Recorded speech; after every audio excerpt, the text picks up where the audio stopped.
짐을 져주시는 하나님이라 이렇게 말씀의 제목을 한번 잡아봤어요. 오늘도 하나님께서 우리들을 향하여서 수고하고 무거운 짐진 자들아 다 내게로 오라 내가 너희를 쉬게 하리라 라고 부르시는 음성을 들었으면 좋겠습니다. 광야 여정 중에서 또 전쟁 중에서 승리를 했던 다윗은 그 승리를 회고하면서 이 시를 기록했다라고 말할 수가 있을 것입니다. 그리고 다윗은 이 땅에서의 무거운 짐들을 우리 하나님께서 지어주신다라고 생각하고, 그래서 그것을 하나님을 원수의 손에서 구원하시는 하나님으로 그려내면서 그 하나님을 찬양하고 있습니다. 그래서 오늘 한번 이렇게 나누어 봤어요. 11절로 14절에서는 하나님의 승리를, 그리고 15절에서 18절은 그걸 갖다가 하나님이 승리케 하시는 그 하나님은 어떤 산과 같다라고 비유를 했고요.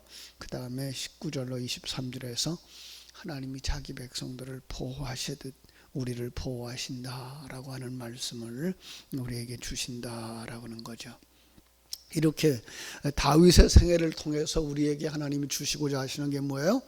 하나님은 자기 백성들의 힘이 되신다. 그렇습니다. 하나님은 나의 힘이 되신다. 더 나아가서 하나님은 우리의 수고하고 무거운 짐들을 참 대신 져주시는 하나님. 조금 좀 그래요. 우리의 무거운 짐을 가볍게 해주시는 하나님, 이렇게 보시면 될 것입니다. 그 하나님이 오늘도 여러분의 신앙 고백처럼 나의 힘이 되신 여호와여 내가 주를 사랑하나이다 라는 고백 가운데로 우리를 인도해 주시기를 간절히 소원합니다.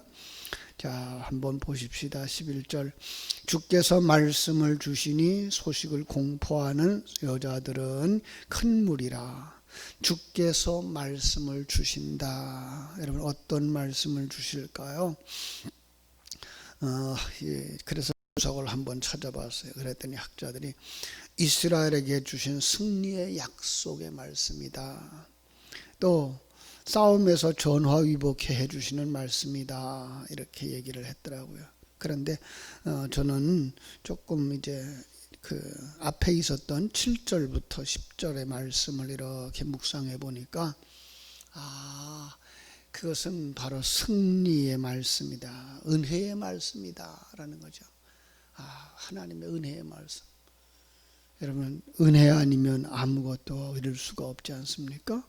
은혜의 말씀이다. 하나님을 알게 하고 자신을 알게 하고 하나님의 일하심을 알게 하시는 은혜의 말씀이다. 여러분 그 은혜의 말씀이 있어야 우리가 평안함을 누리지 않습니까? 그 은혜의 말씀 가운데서 우리는 가져야 됩니다. 그 말씀은 또한 구원의 약속이다라는 말씀이죠. 성경을 제가 그렇게 보죠. 성경 전체는 바로 다 우리의 구원에 관하여 말씀해 주고 있는 거다. 아니 나의 구원에 대하여 말씀해 주시는 거다라는 생각 가질 수 있어야 된다. 더 나아가서 그것을 축복으로 아는 자들이 되어져야 된다라고 말씀하시는 말씀이다. 어떤 말씀이라고요? 은혜의 말씀이다. 나의 구원에 관한 말씀이고 그것이 진정한 축복인 줄 알도록 인도하시는 말씀이다 라고 하는 것입니다. 그걸 또 다른 말로 말하면 영적 승리다. 이것은 악한 마귀와의 싸움이고 세상과의 싸움에서 승리케 하시는 하나님의 역사를 볼 수 있는 말씀이기도 하죠. 그렇습니다. 그래서 영적 승리의 모습을 그 다음 절에다 자, 그런데 뭐라고 말했는가 하면은요, 그 소식을 공포하는 여자들은 큰 무리라. 그 여자들의 큰 무리 어디가 떠오르죠? 여자들이 찬송하던 그 모습, 출애굽했던 모습 속에서 볼 수 있었어요. 그죠? 출애굽기 15장에 보면 홍해를 건넌 다음에 대적들을 수장시키는 하나님을 바라다보면서 그 하나님을 찬양했던 미리암, 그죠? 많은 여자들이 소고치며 춤췄던 출애굽기 15장. 그뿐만 아니라 오늘 말씀에서 보니까 어떤 말씀이 나와요? 천천히요 만만이라는 말씀이 나오죠. 어디서 들었던 소리죠? 그렇죠. 다윗이 골리앗을 쓰러뜨리고 돌아올 때에 여인들이 참 환영을 하면서 노래를 불렀던 사무엘상 18장에 있었던 말씀이죠. 그죠? 그런가 하면 사사기에서도 바락과 드보라가 가나안 왕을 이겼을 때 참 하나님을 드보라가 찬양했던, 그 백성들이 찬양했던 그 노래도 우리가 성경에서 볼 수 있습니다. 이 모든 것들은 바로 우리들이 이 땅에서 승리하고 천국에 올라갈 때 하나님의 백성들이, 먼저 간 성도들이 참 기뻐해 주고 환영해 주실 그 모습인 것을 우리가 바라다 보면 정말로 감격스러운 것이고 기대가 되는 모습이기도 한 것입니다. 그때를 바라다 보면서 조금 힘들지만 이 험악한 시대 속에서 승리를 향해서 참 다름질하는 여러분 되시기를 주님의 이름으로 축원합니다. 승리하니까 어떤 역사가 일어나요? 12절, 여러 군대의 왕들이 도망하고 도망하니 집에 있는 여자들도 탈취물을 나누는도다. 전쟁에서 승리한 장면이 떠올리게 되죠. 하나님께서 크게 승리케 하시니 적들이 도망갔다.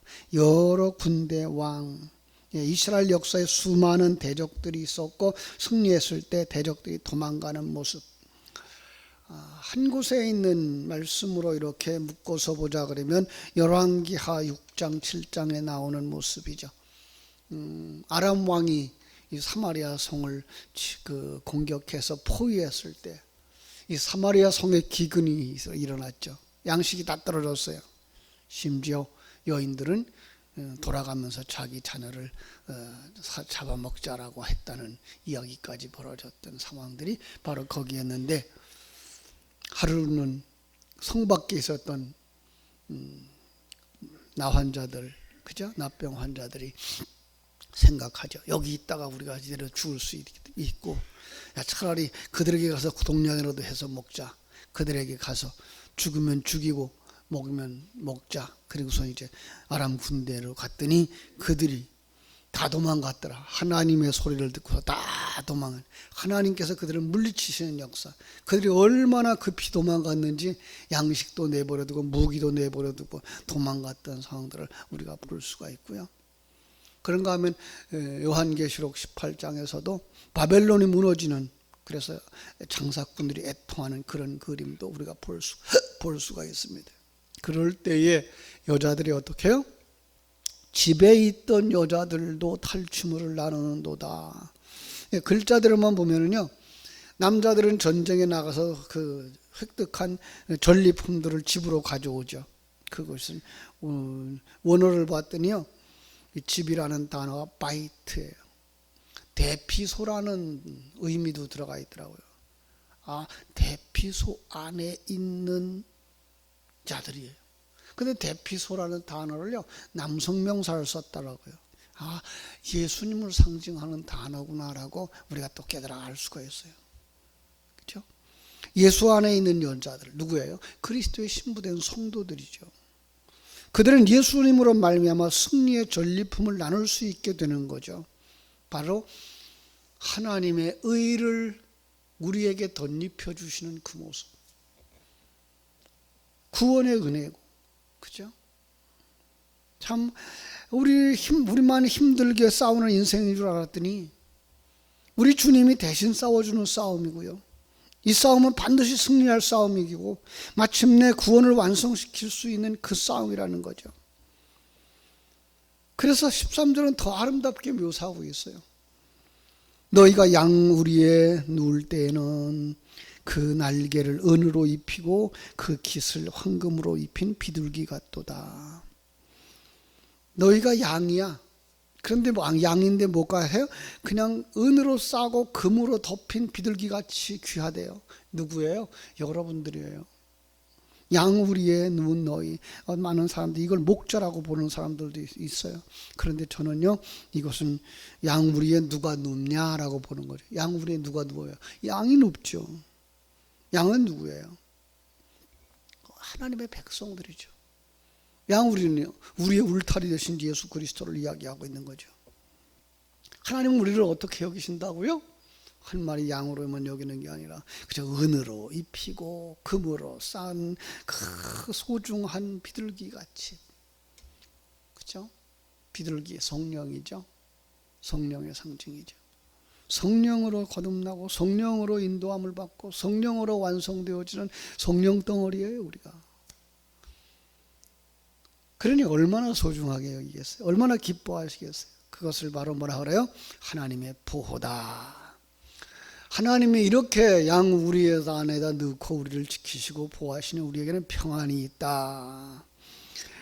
우리들을 지키시고 보호하시는 울타리 되시는 그 하나님은 어떤 하나님이냐? 14절 전능하시니라. 전능하신 이가 왕들을 그 중에서 흩으실 때에는 살몬의 누리 날림 같하다. 전능하시니 샤다이, 자연 법칙을 초월하고 자신의 약속을 성취시킬 만큼의 무한한 능력을 가지신 하나님. 반면에 왕들은 자칭 왕들이죠. 자칭 왕들. 창세기에서 제가 말씀드린 것과 같이 자칭 하나님의 아들들이라고 말했던 자들 똑같은 거예요. 이 땅에 있는 왕들이에요. 이게 모든 불신자들의 모습이라고 그랬죠. 그들은 다 흩어진다는 거예요. 그죠? 얼마나 흩어져요? 살몬에서 산 꼭대기예요. 그죠? 눈이 날림 같도다. 황급하게 도망치는 모습, 하나님이 흩으시는 모습. 그 흐트러지는 눈과 또 하나 비교하는 게 있는데 뭔가 하면 15절 바산의 산은 하나님의 산이라. 바산의 산은 높은 산이다. 이 요단의 그 동편에 있는 그 현무암, 용암으로 이루어져서 무너지지도 않고 흔들리지도 않는 산이래요. 하나님을 묘사하기에 아주 적합한 산이죠. 이런 산과 견주려고 하는 또 다른 산이 등장해요. 16절 너희 높은 산들아 어찌하여 하나님이 계시려 하는 산을 시기하여 보느냐. 진실로 여호와께서 이 산이 영원히 계시리로다. 스스로 높다고 여기는 산들이에요. 그래서 그 산을 시기하느냐라는 단어를 오늘 찾아봤어요. 그죠? 그랬더니 질투하대요. 견눌질하대요. 스스로 높다고 여기는 산, 어리석은 사단과 그의 추종자들, 그죠? 그들은 이 땅에서 자기들이 제일인 줄 알죠. 자기들이 가장 높은 줄 알고요. 자기들이 잘하는 줄 알고요. 그런데 그것이 뭐예요? 하나님 앞에서는 어리석은 자들이라는 것을 알 수가 있죠. 그렇죠? 바산의 산은 흔들리지 아니하며 바산의 산은 영원한 산으로다. 어딜까요? 1차적으로 그들이 생각했던 예루살렘 성전이었고요. 오늘날로 말하면 교회라고 말할 수 있고요. 더 나아가서는 하나님의 백성들이죠. 그렇죠? 하나님은 우리를 영원토록 함께 해주시는 줄로 믿습니다. 얼마나 견고하다고요? 현무암처럼. 그렇죠? 성경은 여러 가지로 그려주고 있는데 우리를 17절 하나님의 병거는 천천히요 만만이라 주께서 그 중에 계심이 시내산 성소의 계심과 같도다. 단단한 암석으로 된 산으로만 묘사하는 것을 넘어서서 이제는 얼마나 강한 군대를 가지고 있는 하나님이신가를 보여주는 거죠. 하나님의 병거는 하나님을 함께하는 천군 천사를 가리키는 거죠. 그런데 그로 말미암아 뭐예요? 승리케 하는 거죠.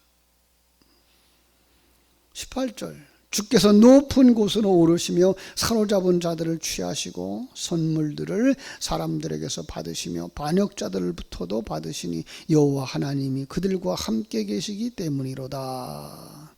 주께서 높은 곳에 오르며 어때의 높은 곳일까요? 하나님 보좌 우편에 오르시는 거죠. 그죠? 에베소 4장 8절에서 그렇게 말씀했어요.